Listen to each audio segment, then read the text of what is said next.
Let's go. Let's go. Hey everybody, Misha Horsey here. And in this episode, you're going to meet Jen Leary, the founder of Watch Party PHL. She has raised over $100,000 from crowdfunding just from her community of people coming in for monthly watch parties. In this episode, you're going to learn more about her, more about the movement, how to build a business in women's sports culture, if Philly is really ready for a WNBA team, and how to turn an idea into a movement like hers. See you on the episode.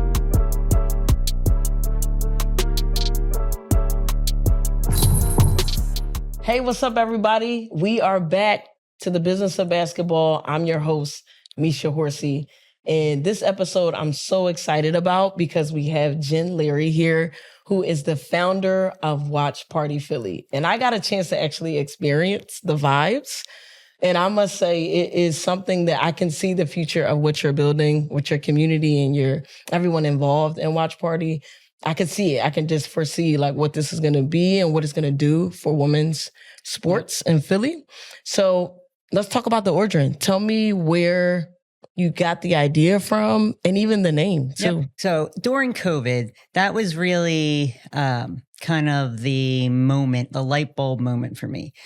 You couldn't hang out with your friends. You couldn't go and watch sports with other people. And I started really becoming a fan of the W. I had always watched, I've always played, but like that moment when they were in the wubble, as they called it, that moment got me through COVID, being online with WNBA Twitter at the time when I was on Twitter.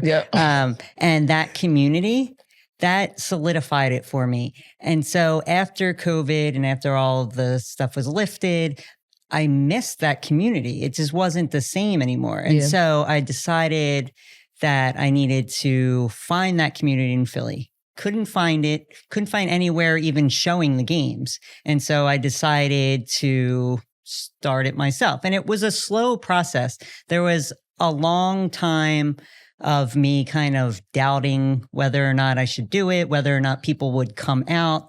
I had done other startups in the past, and some of them were successful, some of them had failed. And so I was like, do I really want to put myself through this again? And really it was my sister who was like, you know what?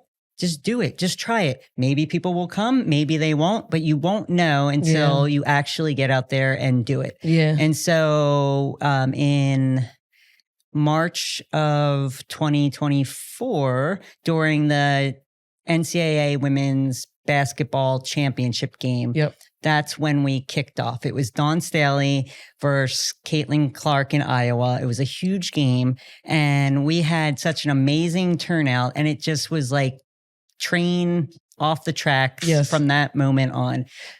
It was the year of the Olympics, so we went right from the NCAA championship game to the W to the Olympics, showing all sorts of women's sports from the Olympics, and it just roller coastered from there. That's awesome. Yeah, and it's interesting that you said that you doubted it because Philly is such, like, we are diehard fans. It is a state where like in a city where it's like, if we're down for you, we ride for you, we go hard. And so where do you think that doubt came from? The doubt was definitely not with the community and whether or not they would support the doubt. I guess it was more my doubt, having just come off a 10-year stint with an organization that I built that I felt failed. And it was a very successful organization, but it didn't go the way I hoped it would go. And so there was a long period of like,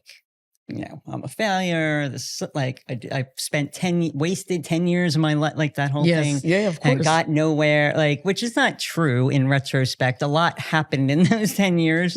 But it was a lot of, do I really want to put myself through that again with the risk of it not working out or so it was never a doubt that Philly would get on board. We are ride or die Philly sports. And like the shirt says, Philly is a women's sports town. And we've proven that. But it was more my internal struggles than it was, about the city and supporting sports. And that we all have, right? And like from what you've built and what you've been able to create, it sounds like in general, you have the entrepreneurial spirit, which I can, definitely, I'm in the same boat.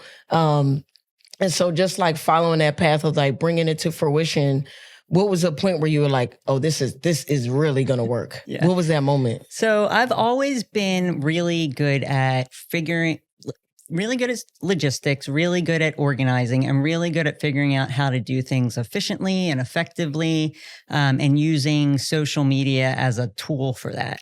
And so I knew pretty quickly that this had wings and that it could take off. I never doubted that I would be able to make it work. And that's not conceited. Like it really,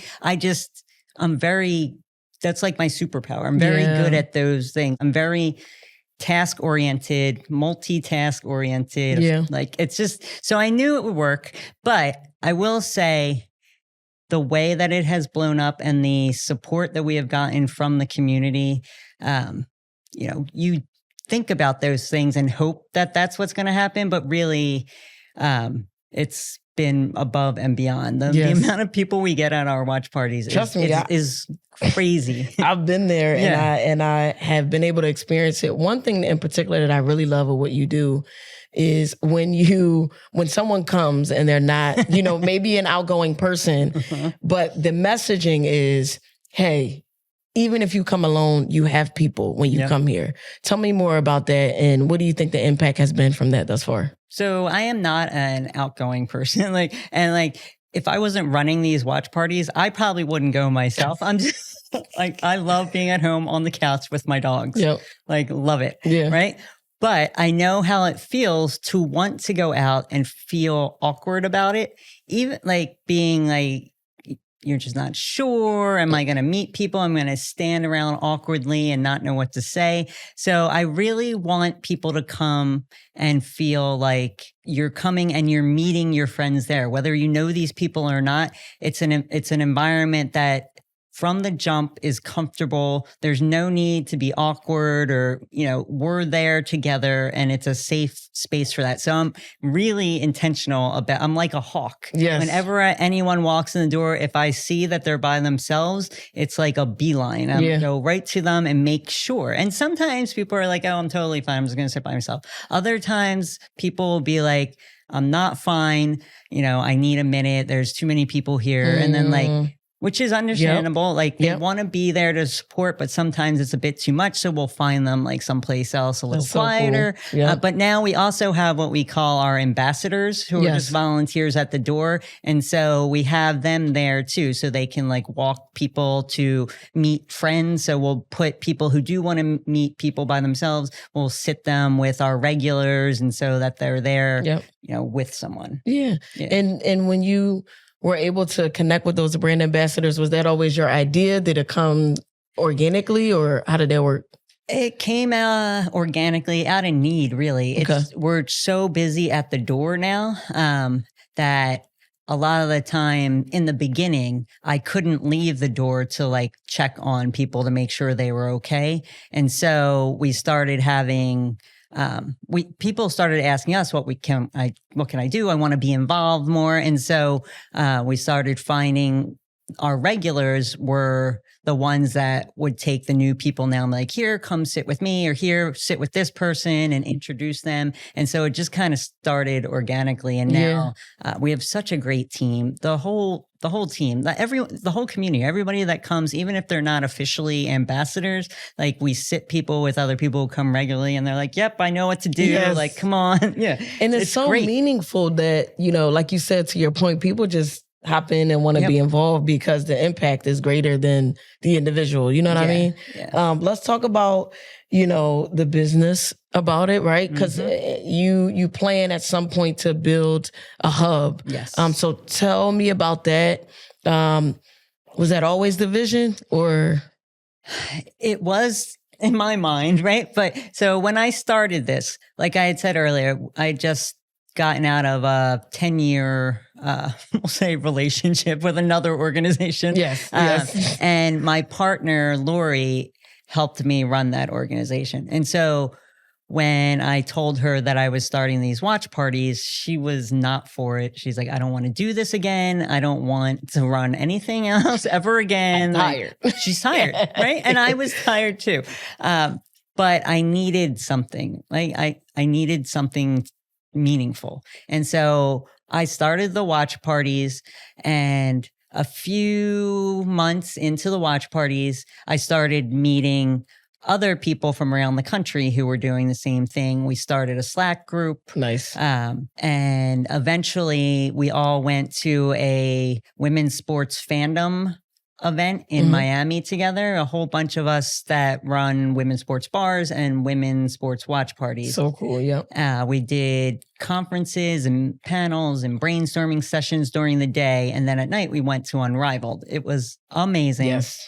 But I went last year. it was amazing. Best day of my life was the Unrivaled game. Yeah. It was so much fun. So cool. It was so much fun. Yeah, I agree. Yep. It was Natasha Cloud's birthday. Oh, nice. And she was running on and off the court in between plays, like high-fiving people and hugging people who had happy birthday Tosh signs. Yes. And I mean, everywhere you looked, like players that weren't playing were just walking around. Coaches from the W were everywhere. It was, I mean, as close as you and I. Yeah. It was so much fun. Women's basketball, from my experience, I mean, you know, I was a former player in college, and I still have a lot of my connections to the game. And also, it's such a unique vibe and experience. It feels like family. It is a community. Yes. And because we have like a kind of connection in terms of like, we need more support, we need visibility, and we all have that in common. And so we all kind of share that pain point. Yeah. So we all like naturally just come out and support each other. Yep. So that's really cool. So tell me about the hub. Yep. What's going to be in it? What are people going to experience? All right. So getting back to your question. Yep. So right after that trip, like literally, like I got in at like midnight, and in the middle of the night, I was like, I'm doing it. Didn't tell Leary for a while. Just like worked around her, texted Alex Sykes. Or, I'm sorry, not texted, DM'd her and was like, so, you know, it doesn't look like, and at the time it hadn't looked like we were getting a W team. Doesn't look like we're getting a W team. How would you like to invest in Philly's first women's sports bar? Nice. She like DM'd me immediately with her number, is like, let's talk. Wow. So all this was going on. We were talking for a while, and I told two of my watch party business partners, I was like, I want to start. I want to do this. It's time. So what's happening now is we're opening Philly's premier women's sports hub. So it's going to be way more than a bar. It's going to be a coffee shop and co-working space by day, a restaurant bar in the evenings, with a podcasting space so we can hold events, and we can hopefully bring in former athletes and do podcasts similar to this, and just have like a community hub, like a hangout for people who love women's sports, who want to just sit around all day with other people who watch women's sports and have it playing while you're doing work, or if you have a business meeting, we're going to have space for that. So you can come bring your clients there and then watch a game afterwards. Yes. It's going to be really exciting. I'm so excited about it. I mean, just hearing you talk about it, I can see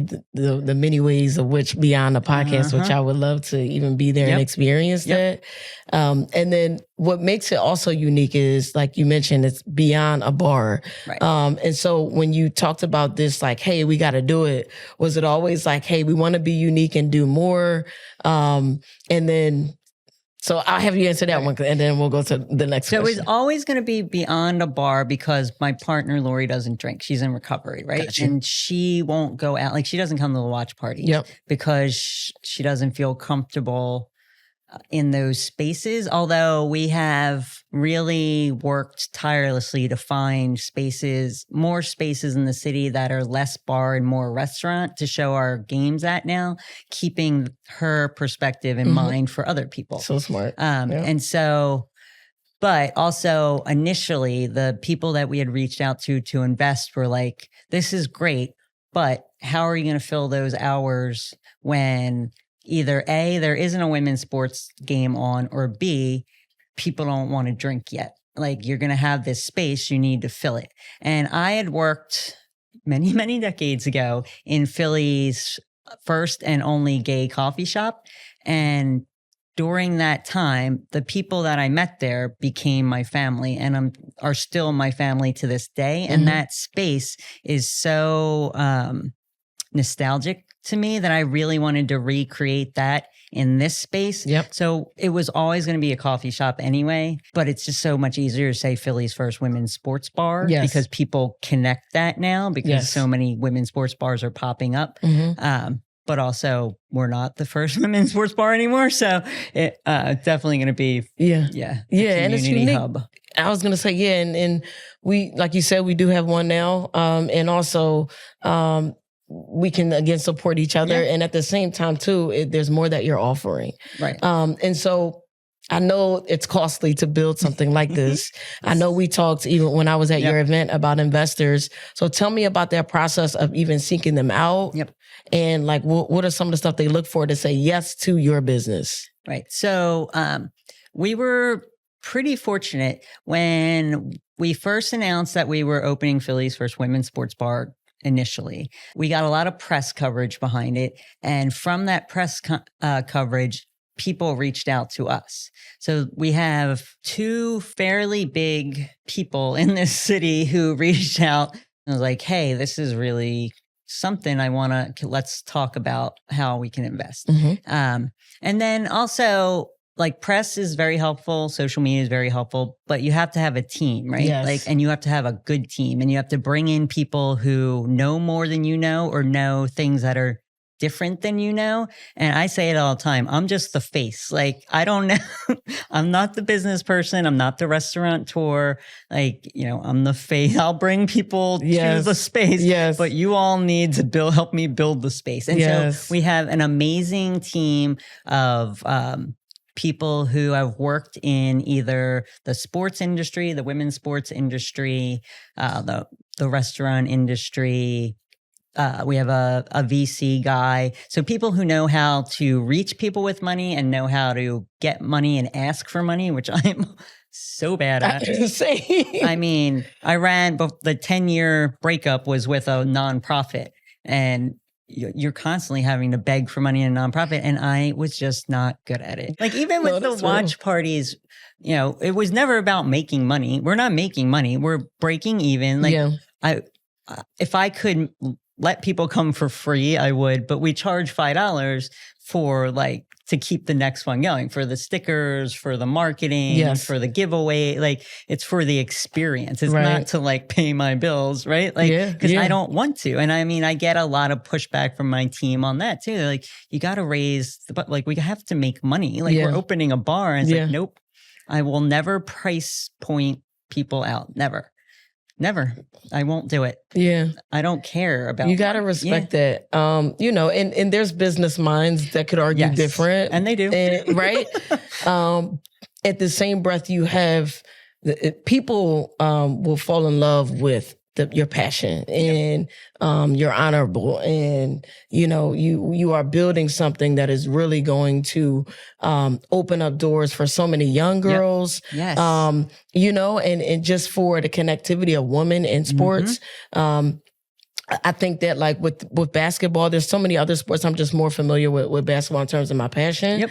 But it has done so much for youth, right? And their understanding of how sports really builds community. And so, that's going to always be at the forefront. So I think it's important that you're the face too, because people can connect to that. There's some authenticity in how you show up, and that's really important. You know what I mean? For sure. And so when we think about now the bar, if one was saying, hey, even maybe beyond a sports bar, but just in general bar, there's so much involved from a cost perspective. There's licensing, there's permits. So how does that work? Hey y'all, it's officially here, the Business of Basketball Patreon. We are here to help you find your dream job in basketball. Look, I get it. When I was done playing basketball in college, I had no exposure to other opportunities that exist, or even a community to reach out to figure out what jobs or internships are available. We don't have that much exposure, so this platform is for you. And we wanted to create it so you can build community, find internship and job leads, and even get some personal development coaching to find out what job fits you the best. So the link is down below. Click it, join us in the community. This is going to help you find exactly where you want to be in the game of basketball. So I'll give you the steps, Yeah. which I'm learning along the way here, right? So you put together the team, and then you put together a concept deck, and then you put together a business plan, and then you put together a business plan with papers, which is a business plan deck, and then business plan, like it's like a thesis, right? Wow. And then there's like 1,000 other things, but like then you give this stuff to the investors and you have a bunch of meetings, right? And you hope and pray that they come back and say, yes, we're going to invest, right? You take that money, you start looking for buildings. We have a realtor. And so we're looking for spaces right now. Once we find a space that fits everything that we're looking for, then you have to show that you have collateral or like enough money to actually rent the space. So it's like a catch-22. All of the investors or anyone interested in investing keep asking us, do you have a space yet? When we can't get a space without their money. So it's like this weird back and forth, like we need your money in order to get a space. Yes. But like they'd be more comfortable giving us their money if we had a space. Yes, So that makes sense. it's like a bunch of conversations and, And do you have to show, your proof of concept has been the community and the watch parties. Do you also have to show like itemized list of how the different services and how much they will make? I'm sure too, right? Uh-huh. Yeah. Oh, yeah. All The in breakdowns, thesis. all that stuff is in the thesis. Got it, yeah. All the financial breakdowns, all the every price point for like every cup of coffee we're going to sell, every cup that we're going to put it in, like how many people are going to come in on a certain day. And like, that's where the Slack group of other women's sports bars comes in real handy, because we're able to pick their brains and be like, all right, at like 10 o'clock on a Tuesday in the middle of the winter, how many people do you have coming into your spot? Like how much are you generally going to make? Yeah. And then like picking all their brains, figuring out the demographics and the places that we're going to want to be in Philly and how much foot traffic is in that area. That's how you kind of get the numbers to put in this thesis and present to the investors. Got you. Okay. And so like there is a formula there, but like Philly is very different than Atlanta or Seattle. Right. There's different expectations from different states. We can get a general idea, and also knowing how many people we bring into each watch party, and then talking to all of the restaurants that we have been holding them at and being like, hey, how much more are you making a night when we're there versus a regular night at that time? Right. And with those numbers, we can also plug them in and be like, all right, they're making 3 times as much they would make on a normal Friday night when we're there. So that's a good way to gauge how successful our spot will be. Nice. That's cool. And so we have the business, then we go into the culture, right? And we're getting thank God, we're getting a WNBA team. I don't have to go all the way to New York now. It's hard as a Philly fan to like support New York. I love New York, by the way. And also, there's just a thing, right? Where it's like, no. It's definitely a thing. So like, you got to drive 2 hours just to go to a New York Liberty game. And so now we get a chance, 2030, right? To now, go to our hometown games, which is going to be amazing. Amazing. How are you preparing for that? I know, you're already ahead of the game and just like your initiative.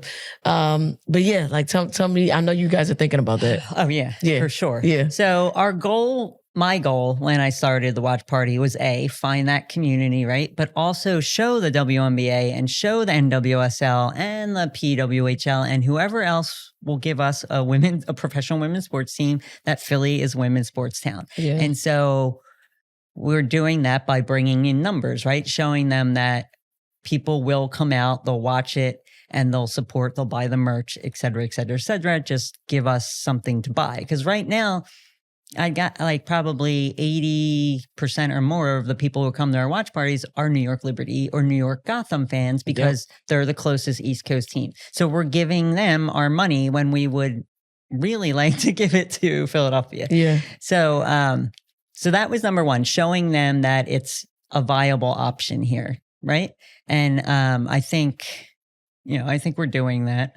Absolutely. Yeah. Yes. But yeah, so in the meantime, we have to keep that excitement going for 5 years. And yes, it's going to go quick, but it's 5 years. So we're working on a lot of fan engagement events, working on different collaboration events to, keep people excited. Once our community hub opens, I think that'll help a lot too, because we'll have a meeting place for people. At our watch parties, we do a lot of activation events. We were last winter during the elections, we were doing a lot of get out the vote stuff. Oh, nice. Collabing with Working Families and the Harris campaign, and then we started doing pay the player stuff. So really, we try to do stuff to keep people engaged and involved and give them something to do while they're at our watch parties, or give them a reason to come. And so we're going to continue to do that even when we have our space. But on October 23rd, the U.S. women's national team is coming to Subaru Park for a friendly against Portugal. And so we're using that as a fan activation event to show the NWSL that Philly deserves a team. Nice. With the goal of bringing in huge crowds of people and doing a march from our tailgate that we're setting up to the stadium, holding signs, and Philly is a women's sports town stuff, and awesome. Really showing them the numbers are here and we deserve a team. Yeah. So we're going to continue to do that for the next 5 years and continue to push Philly's new team. Yeah. We are in discussion with some of the people who are working on that. And so, working on ways to keep the engagement up and excitement and all that stuff. Yeah. No, that's a good idea. And just to speak on your partnerships, you do have an event October 16th with, it's a collaboration, a partnership event. Tell the audience about that. Yeah. So it's a city council resolution with the Philadelphia Sisters, which is Alex and Wanda Sykes. And really, they have been at the forefront of getting Philadelphia a women's sports team for 6 or 7 years now. Behind the scenes, really pushing, really working. And it's thanks to their hard work and their partners in Philadelphia Sisters that we have a WNBA team now. And so city council reached out to us and hey, we want to recognize Watch Party PHL for all the hard work you've been doing. And I said to them, I was look, we're doing this off the backs of other people. Yes. Who have been doing this way longer than we have. So we need to include them. And so it's going to be the Philadelphia Sisters and Watch Party PHL for it's essentially like a women's sports trailblazer resolution. So there's going to be a whole bunch of watch party team there, the Philadelphia Sisters, a bunch of city council members who are big into supporting women's sports, some special guests. It's going to be a fun 40-minute ceremony. Yeah, I'll probably be there. Yeah, you should come. Yeah, that's awesome.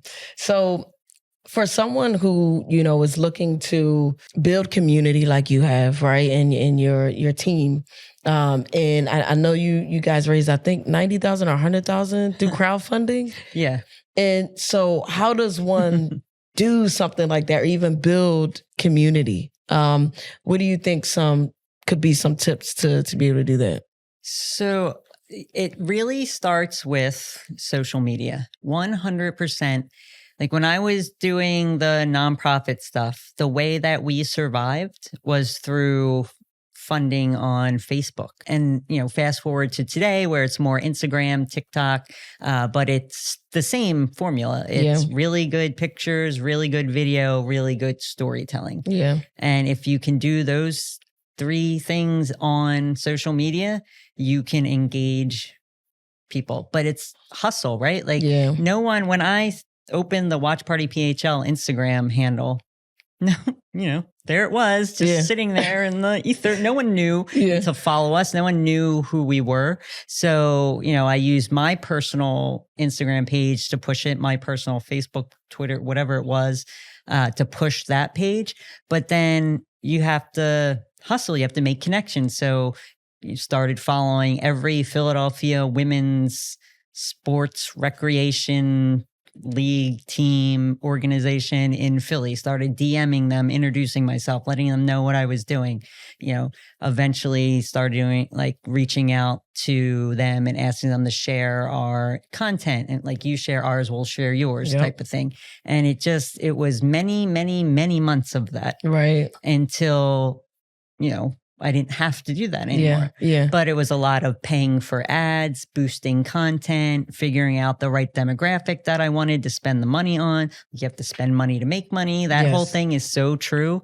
And did you have someone to help you? Because that's strategy, right? Yeah. Like, I don't know if you had experience in that already. Well, my master's is in strategic communication. Gotcha. So nice. I had some, but really, honestly, before I just got my master's 2 years ago. I had been doing this for decades. It just, like I said before, I don't know what it is. Some part of my brain just knows how to do that. Yes. And so easily, that it just comes second nature to me. So, and then I really like to hustle. I'm very I have to have something to do all the time. And 10 different things to do.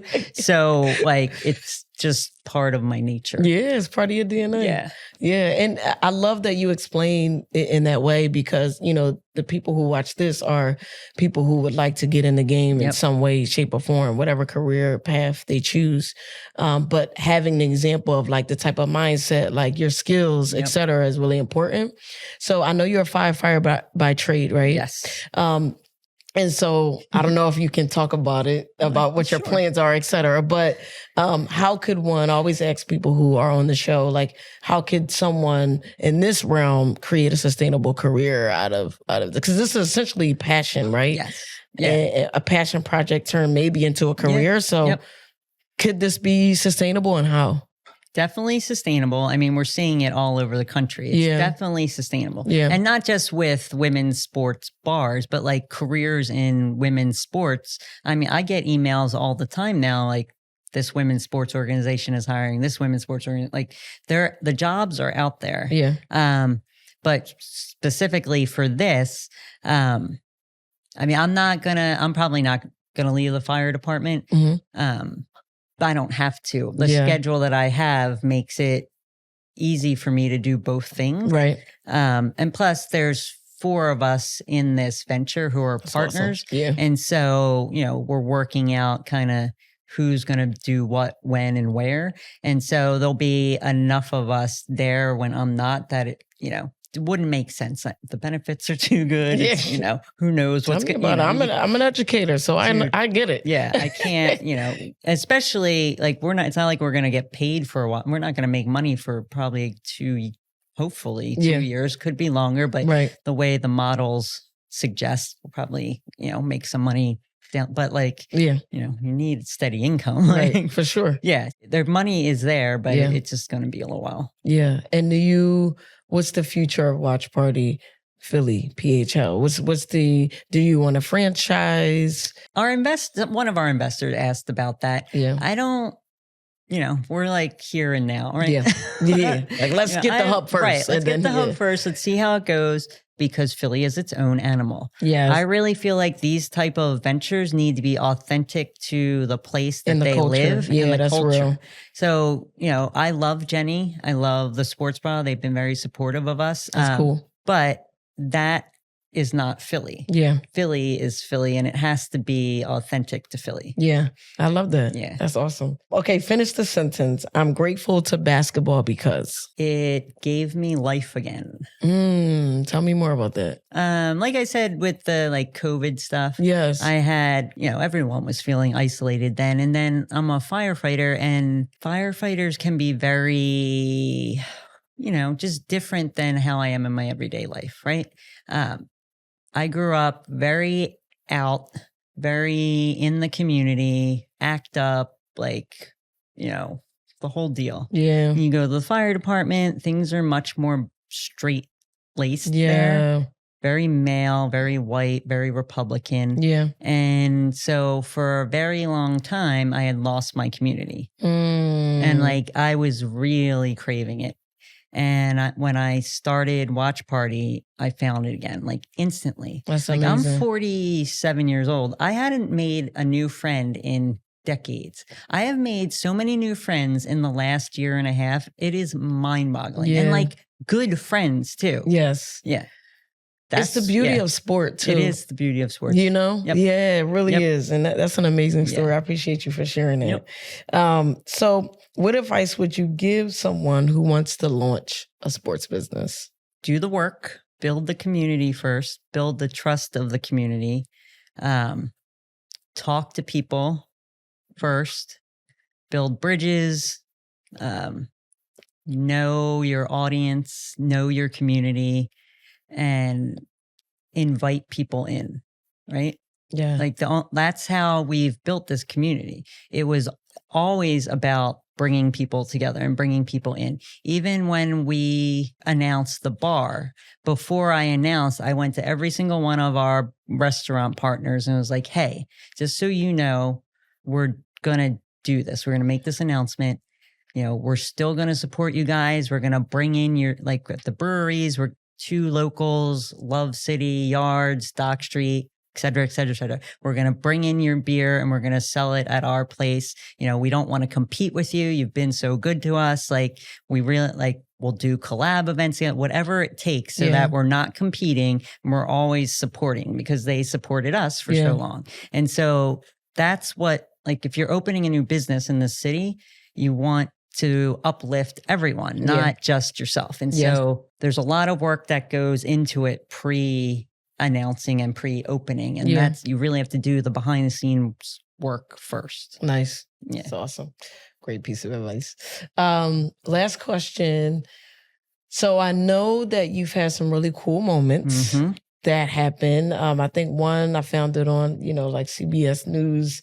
There was an actress, I believe, who had this shirt on. Tell me about that moment and what did it do for your brand? Yeah. Oh my God.